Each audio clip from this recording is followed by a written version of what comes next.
La passion de notre Seigneur Jésus-Christ selon Saint Jean. Au chapitre 18, des versets 1 à 19, puis 42. En ce temps-là, après le repas, Jésus sortit avec ses disciples et traversa le torrent du Cédron. Il y avait là un jardin dans lequel il entra avec ses disciples. Judas qui le livrait connaissait l'endroit lui aussi, car Jésus et ses disciples s'y étaient souvent réunis. Judas, avec un détachement de soldats, ainsi que de gardes envoyés par les grands prêtres et les pharisiens, arrive à cet endroit. Ils avaient des lanternes, des torches et des armes.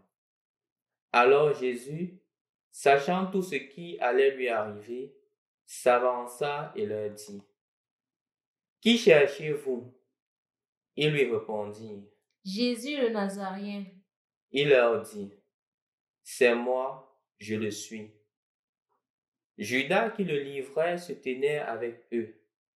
Quand Jésus leur répondit, « C'est moi, je le suis », ils reculaient et ils tombaient à terre. Il leur demanda de nouveau. Ils dirent, « Jésus le Nazaréen. » Jésus répondit, « Je vous l'ai dit, c'est moi, je le suis. Si c'est bien moi que vous cherchez, ceux-là, laissez-les partir. » Ainsi s'accomplissait la parole qu'il avait dite. Je n'ai perdu aucun de ceux que tu m'as donnés. Or, Simon-Pierre avait une épée. Il la tira, frappa le serviteur du grand prêtre et lui coupa l'oreille droite. Le nom de ce serviteur était Malchus. Jésus dit à Pierre, « Remets ton épée au fourreau. La coupe que m'a donnée le Père, vais-je refuser de la boire? » Alors la troupe, le commandant et les gardes juifs se saisirent de Jésus et le ligotèrent. Ils l'amenèrent d'abord chez Anne, beau-père de Caïphe, qui était grand prêtre cette année-là. Caïphe était celui qui avait donné aux Juifs ce conseil. Il vaut mieux qu'un seul homme meure pour le peuple. Or, Simon-Pierre ainsi qu'un autre disciple suivaient Jésus. Comme ce disciple était connu du grand prêtre, il entra avec Jésus dans le palais du grand prêtre. Pierre se tenait près de la porte dehors. Alors, l'autre disciple, celui qui était connu du grand prêtre, sortit, dit un mot à la servante qui gardait la porte et fit entrer Pierre. Cette jeune servante dit alors à Pierre, « N'es-tu pas, toi aussi, l'un des disciples de cet homme? » Il répondit, « Non, je ne le suis pas. » Les serviteurs et les gardes se tenaient là. Comme il faisait froid, ils avaient fait un feu de braise pour se réchauffer. Pierre était avec eux en train de se chauffer. Le grand prêtre interrogea Jésus sur ses disciples et sur son enseignement. Jésus lui répondit, « Moi j'ai parlé au monde ouvertement. J'ai toujours enseigné à la synagogue et dans le temple, là où tous les Juifs se réunissent, et je n'ai jamais parlé en cachette. Pourquoi m'interroges-tu?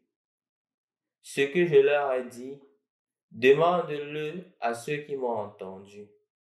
Eux savent ce que j'ai dit. » À ces mots, un des gardes qui était à côté de Jésus lui donna une gifle en disant, « C'est ainsi que tu réponds au grand prêtre? » Jésus lui répliqua, « Si j'ai mal parlé, montre-moi ce que j'ai dit de mal. Mais si j'ai bien parlé, pourquoi me frappes-tu? » Anne l'envoya, toujours ligoté au grand prêtre Caïphe. Simon-Pierre était donc en train de se chauffer. On lui dit, « N'es-tu pas, toi aussi, l'un de ses disciples? » Pierre le nia et dit, « Non, je ne le suis pas. » Un des serviteurs du grand prêtre, parent de celui à qui Pierre avait coupé l'oreille, insista. « Est-ce que moi, je ne t'ai pas vu dans le jardin avec lui? » Encore une fois, Pierre le nia. Et aussitôt un coq chanta. Alors on amène Jésus de chez Caïphe au prétoire. C'était le matin. Ceux qui l'avaient emmené n'entraient pas dans le prétoire pour éviter une souillure et pouvoir manger l'agneau pascal.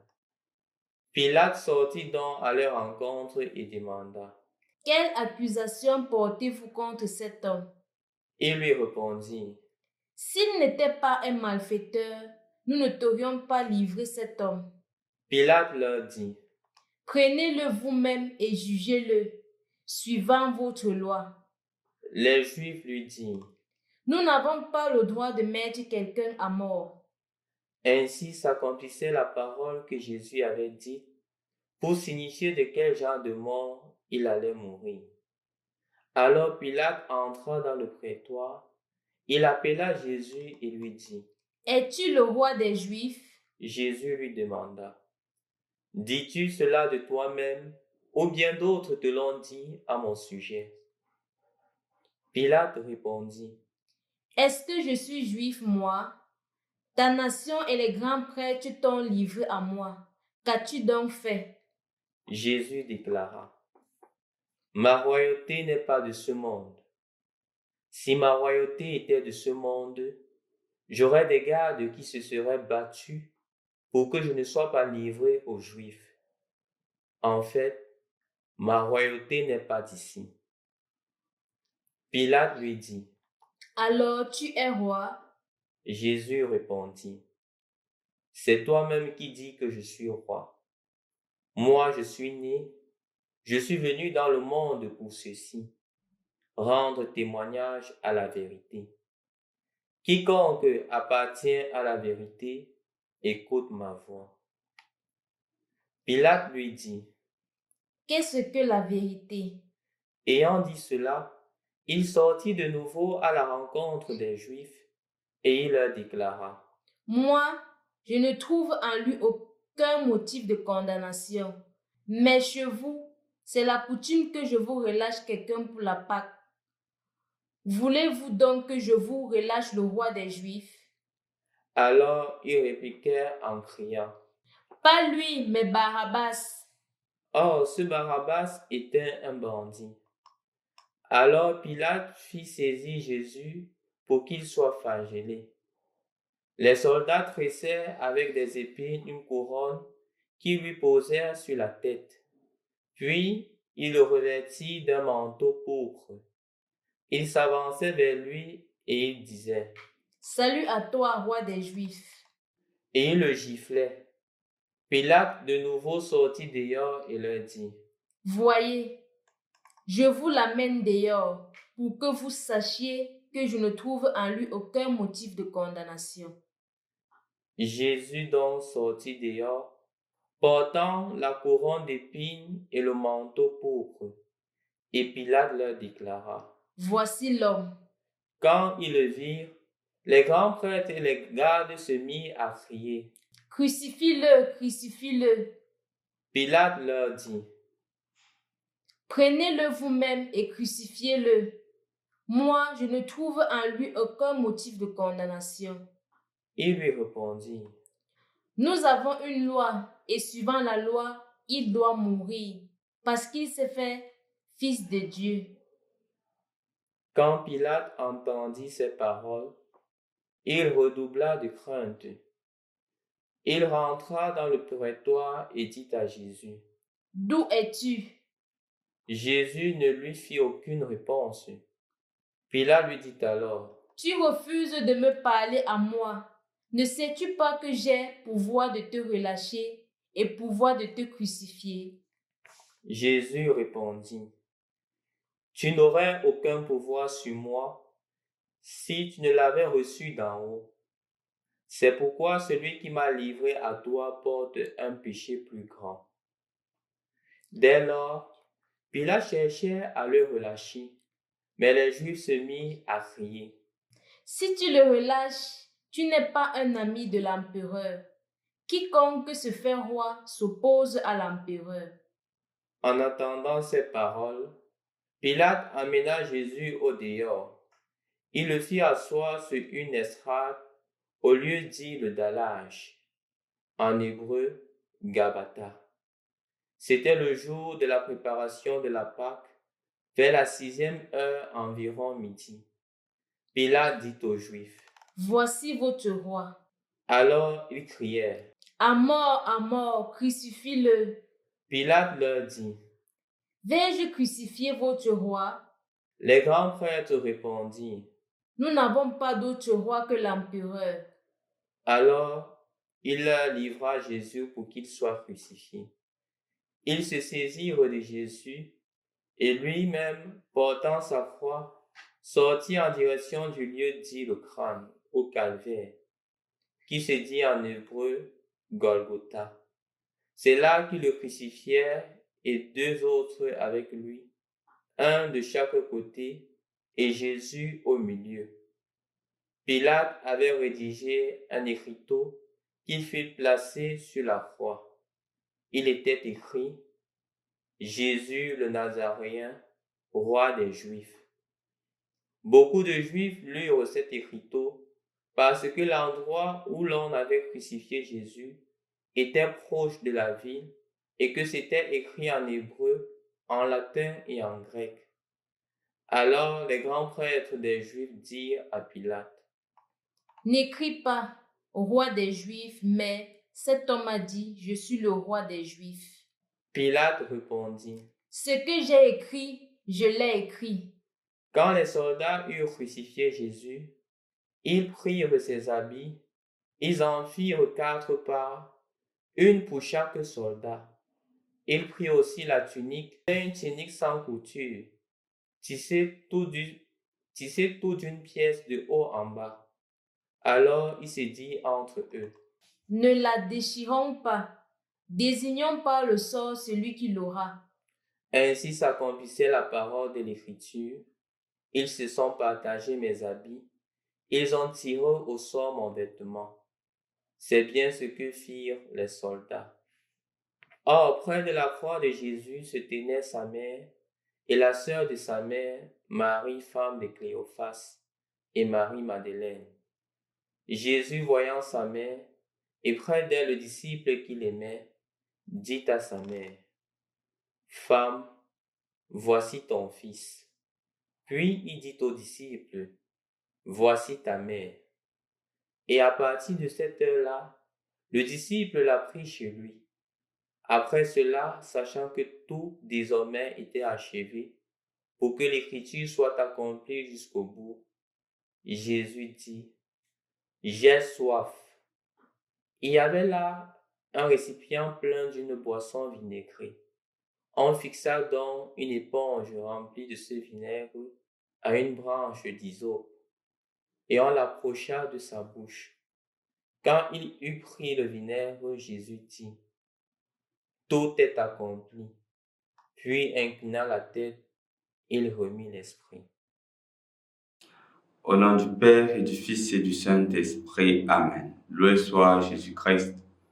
Nous venons d'écouter l'épisode, ou du moins quelques extraits de l'épisode de la mort de notre Seigneur Jésus-Christ. Les circonstances dans lesquelles cela est arrivé. Premièrement, remarquons une chose. Même si nous disons que le Christ est mort par amour pour nous, l'objectif de la mort de Jésus n'était pas d'abord de mourir sur la croix. Jésus n'est pas venu pour mourir sur la croix. Jésus est venu nous annoncer le règne de Dieu. Il est venu nous montrer combien Dieu est proche, combien Dieu t'aime et combien Dieu m'aime. Mais Jésus se retrouve face à un dilemme. Le dilemme des gens qui veulent le tuer parce qu'il veut annoncer l'amour. Il parle de la miséricorde, il parle du pardon et le dilemme de renoncer à cette difficulté-là. Parce qu'on dit qu'on va te tuer. S'il se met à dire que non, tout ce que je disais était de la blague, on ne l'aurait pas tué. Mais par amour et par conviction de l'amour qu'il a porté pour chacun d'entre nous, il accepte la croix. Il accepte de mourir pour la vérité. Il accepte de mourir pour l'authenticité de la parole qui lui a été adressée par le Père. Dieu t'aime, que celui qui est sans péché jette la première pierre. Je ne suis pas venu appeler les justes, mais les pécheurs. C'est toute la mission de Jésus. Il n'y a pas de plus grand amour que de donner sa vie pour ceux qu'on aime. Justement, en droite ligne avec cette pensée, en droite ligne avec cette affirmation, Jésus, lorsqu'il a accusé, ne retourne pas. Ne retourne pas. Il ne repousse pas chemin. Il reste ferme à l'enseignement qu'il a reçu de son Père. Mais la beauté, c'est que Jésus transforme cette croix-là en moyen de salut. Il ne se limite pas à la croix en elle-même, mais il est convaincu que sa mort portera beaucoup de fruits. Rappelons-nous le 5e dimanche du temps de Carême, lorsqu'il disait « Le grain de blé tombé en terre, s'il ne meurt pas, il reste seul. » Aujourd'hui, nous avons la preuve palpable du grain de blé qui meurt pour porter du fruit. Permettez-moi ici, chers frères et sœurs dans le Christ, vous raconter une histoire. C'est l'histoire d'un monsieur qui travaille au Cameroun, qui travaillait dans une grosse boîte au Cameroun. Il avait une responsabilité, mais il y avait des personnes au-dessus de lui. Il avait des chefs. Voilà qu'il y a une malversation au sein de l'entreprise. Quand les éléphants se bagarrent, ce sont les zèbres qui en paient le prix. C'est lui qu'on arrête, c'est lui qu'on met en prison. Et le mettant en prison, il appelle son avocat, mais son avocat est corrompu par la compagnie. Et l'avocat le convainc que maintenant tu n'es plus en situation de te défendre. Au moins, reconnaître un petit montant pour alléger ta tâche. Naïf, ne sachant pas vraiment comment réagir, on lui apporte tous les documents et naïvement, il se met à signer sans toutefois même lire ces documents-là, faisant confiance ainsi à l'avocat. C'est ainsi que il est jeté en prison. Lorsque un membre de la famille, qui est aussi avocat, se rend compte de la situation, il lui dit que « Mais pourquoi tu as signé tous ces documents? Tu n'aurais pas dû signer. » Et c'est à lui de dire que c'est l'avocat qui m'a demandé de le faire, que c'était le seul moyen pour pouvoir me libérer. On retrouve des personnes qui, pour leurs intérêts, sont en train de vouloir crucifier l'autre. L'avocat a joué le rôle d'avocat du diable, dans la mesure où, parce qu'on lui a donné un peu d'argent, il pousse un innocent à signer un engagement qu'il ne connaît pas. Pourtant, son rôle comme avocat est de défendre la partie dont il a la charge. Tout compte fait, ce monsieur se retrouve en prison. Les procédures sont en train de suivre leur cours. Mais ce qui est davantage marquant, c'est son séjour en prison. Il me disait, mon père, pendant ce temps, je n'avais pas de temps pour aller à l'église. Parce que parfois, le dimanche, je me retrouvais au boulot. J'étais occupé à faire ceci, à faire cela. Et je n'avais vraiment pas de temps. J'étais très occupé. Arrivant en prison, il se rend compte qu'il a beaucoup de temps libre. Il se rend compte qu'il y a un voisin dans sa chambre qui, chaque 5 heures se lève, il sort. Chaque 5 heures se lève, il sort.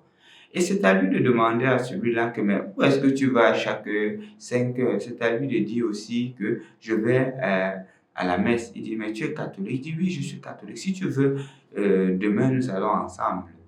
Et ainsi, le lendemain, ils se retrouvent là, ils font l'étude biblique. Après l'étude biblique, le prêtre vient pour la célébration eucharistique. Après la célébration eucharistique, ils se rendent compte qu'ils ont encore le partage de la Bible, qu'il y a même les groupes et les mouvements là-bas. Et c'est ainsi qu'ils commencent à s'y engager. Ils s'organisent de manière à ce que chaque 5 heures, il va à l'église. Il apprête les choses dans la petite chapelle de la prison. Ayant apprêté toutes les choses, il y a la messe. Après la messe, il y a l'étude biblique. Après l'étude biblique maintenant, c'est ainsi qu'il commence à adhérer au groupe et au mouvement. Il a aussi la grâce qu'il y a dans la prison un prêtre qui a été arrêté, tout simplement parce que le prêtre avait avalisé sa grande sœur d'un montant élevé et la grande sœur avait fui avec de l'argent. Et lui, puisqu'il était l'avaliste, il a retrouvé aussi la prison, il est resté là-bas. Et pendant ce temps, il y a étude biblique. Le prêtre aussi, dans la chapelle, s'efforce à donner des petites orientations, des petites formations bibliques, puisque ce prêtre était docteur en théologie. C'est ainsi que son séjour en prison était chaque 5 heures à l'église. Il commençait à faire des études bibliques, des préparations, des groupes et mouvements. À la pause, il prenait son repas. 14 heures, il s'engageait encore à l'église jusqu'à 21 heures. Il a passé 2 années dans la prison. Mais pour lui, il a vu ces 2 années-là comme un moment de formation, me disait-il. Il a dit, pendant ce temps de prison, c'était un moment où le Seigneur voulait me recadrer. Parce que, comme disait-il, en écoutant le prêtre qui était en prison, il disait, nous sommes déjà descendus trop bas. Il n'y a pas de plus grande descente que celle-ci. Et donc, la seule solution, c'est s'efforcer à se relever. Non plus en restant maugrier, en restant se plaindre que nous sommes en prison innocemment, en restant dire que Dieu est contre nous, en restant dire que si Dieu existait, je ne serais plus dans cette situation. Non. Il a trouvé du positif dans ça. Et c'est ainsi que de ce positif, il y avait une école, un institut qui a aidé dans la formation des prisonniers. Et il est entré en contact avec cet institut. Cet institut lui a donné la formation de 2 ans plus tard qu'il est sorti de prison. Et de cela, il a été recruté comme employé dans cet institut. Et c'est ainsi, me disait-il, que son expérience avec Dieu a tout à fait changé. Et je lui ai demandé, regrettes-tu le fait d'avoir fait la prison? Il me dit, en toute honnêteté, il ne regrette pas. Il croit fermement que le Seigneur l'a aidé à être dans l'essentiel. Même si le salaire qu'il a maintenant est de loin inférieur à ce qu'il avait quand il travaillait dans cette compagnie. Mais maintenant, il sait vivre de ce qu'il a et il est heureux parce qu'il a l'essentiel. Et justement, l'atmosphère dans laquelle il vit est une atmosphère viable et aimable. Chers frères et sœurs dans le Christ, nous célébrons aujourd'hui la mort de Jésus. Toi aussi, d'une manière ou d'une autre, tu es en train de mourir d'une souffrance. Tu es en train de mourir de la perte d'un être cher. Tu es en train de mourir de l'injustice dans la société. Mais la beauté, ce serait de trouver un sens à cela. Tu peux toujours te lamenter de la souffrance en elle-même.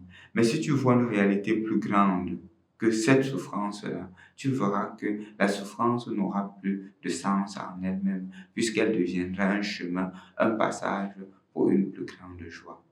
C'est ce que Jésus a subi. Jésus a souffert sur la croix. Jésus est mort. Mais Jésus est mort par amour. C'est pour cela qu'il n'y a pas de résurrection sans vendredi saint. Demain, nous entrerons dans le sens profond de cette mort aujourd'hui.